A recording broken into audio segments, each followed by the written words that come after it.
My name is David Daniel Ball, and these are the headlines for Saturday, the 2nd of May 2009.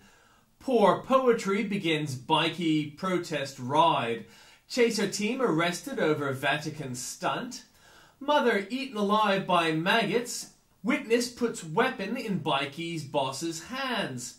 Tamil protest causes CBD traffic chaos. Police seize armor, battering ram and weapons. Would-be royal assassin dies. Taxi drivers slashed in repeat robberies. New South Wales facing $2 billion budget black hole.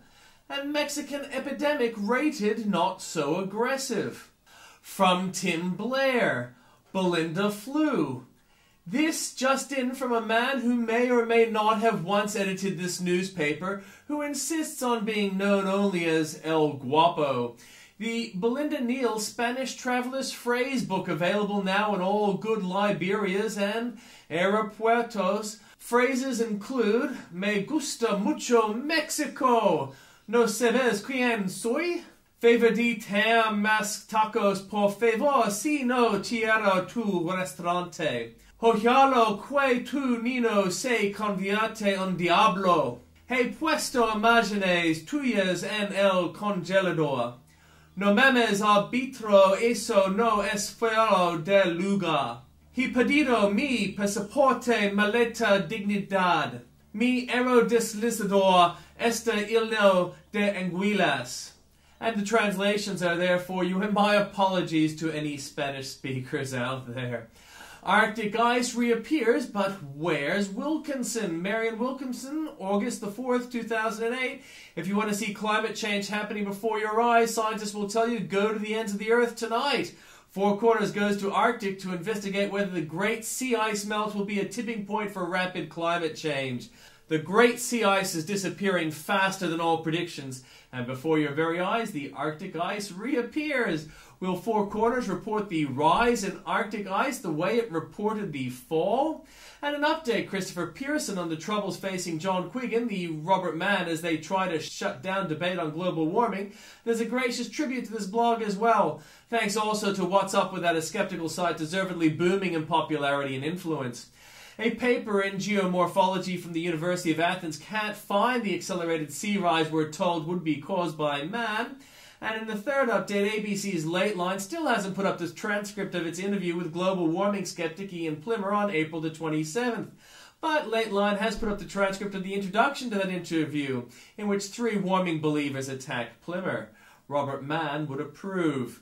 Rudd, all bang, but no bucks. I'd rather have a Ferrari, of course, and I'd rather have this kind of weaponry too. The Royal Australian Navy has emerged as the biggest winner from the new defence blueprint to be launched in Sydney today by the Prime Minister. The new white paper, titled Force 2030, will double the number of submarines to 12 and replace the Anzac-class frigates with 8 larger ships equipped with helicopters, unmanned aerial vehicles, and sophisticated anti-submarine sonars. The RAAF will get about 100 F-35 Joint Strike Fighters. The Army's regular infantry forces will evolve into 10 battalion-sized battle groups and will get a new fleet of 1,000 protected vehicles.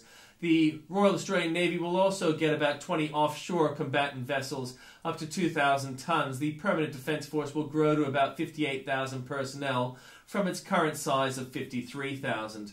Age applauds a change it imagines. Here's how John Howard justified military support for the US. The government strongly believes that the decision it has taken is right. It is legal. It is directed towards the protection of the Australian national interest, and I ask the Australian community to support it. Here is how Kevin Rudd's new white paper on defence would justify military support for the US.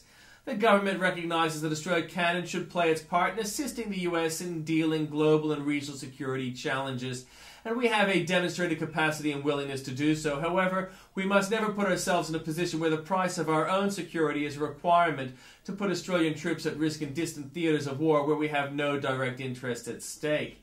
Little difference in expressed sentiment, a little practical difference to date and reality. John Howard sent troops to Iraq after considering a request from the US. Kevin Rudd now sends more troops to Afghanistan after considering a request from the US. How does the Age editor spin Rudd's new policy? A radical shift is announced. The white paper does, however, bury the assumptions that underpinned Australian defence policy during the Howard era. For this government, Australia has its own strategic interest, although they do not preclude cooperation with the US or participation in multilateral ventures authorized by the United Nations. It is those national interests that should determine what kind of defence forces Australia has and how they should be deployed. In other words, the role of deputy sheriff has been vacated. Then again, the editor has form in detecting differences between old leaders and new that are not actually there. Feeding pensioners to mice, Australians are more likely to be eaten by mice than to die of swine flu. And that's an indictment, yet another, of the way Queensland maintains its hospitals and nursing homes. Panic spread? No kidding, Federal Health Minister Nicola Roxon says there are signs of unnecessary panic across Australia over swine flu. She's right, you know. Those signs of panic include this. Queensland Health's Dr. Jeanette Young has urged people to stockpile food to reduce the number of times they have to go to the shops in case there's an outbreak. And this, there may be no stopping swine flu from entering Australia, the federal government warned today. And this, the Minister for Health, Nicola Roxon, announced last night the Governor-General Quentin Bryce had consented to new powers, allowing health officials to detain and disinfect people suspected of having the swine flu. There is heaps more for you there at that link. Man overboard, Gerard Henderson is surprised that Australia's official most influential public intellectual has so often and so manically sought to stifle debate.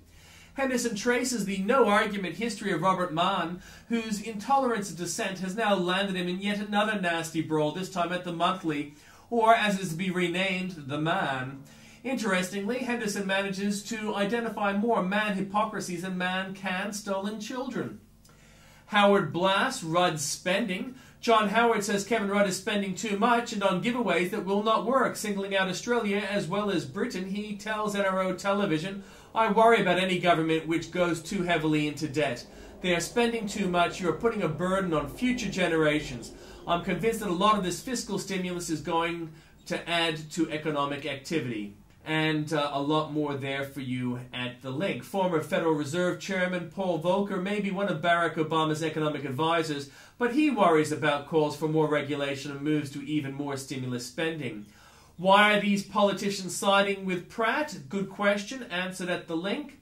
Which MP dares launch this book in Victoria?